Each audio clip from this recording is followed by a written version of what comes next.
Good day, Sir Madam. I am Gina Benavista, Filipino. My religion is Christian. I am married. I have 2 children. My husband is working as a laborer. I have 1 brother and 2 sisters. I am second from the family. I am high school graduate.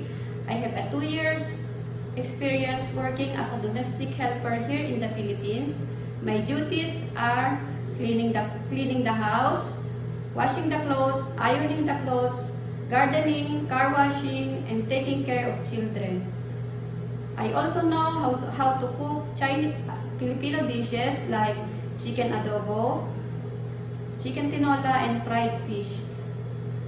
I'm willing to learn how to cook Chinese dishes, and I'm willing to learn how to speak Mandarin language.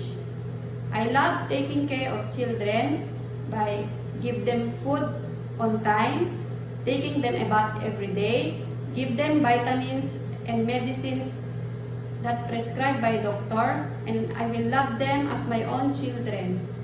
Sir, Madam, I am honest, hardworking, trustworthy, loyal, and fast learner. Sir, Madam, please choose me as your domestic helper to support the family needs and for the future of my children. And I promise to do well all my duties and responsibilities and to finish my 2 years contract with you. Thank you, Sir, Madam.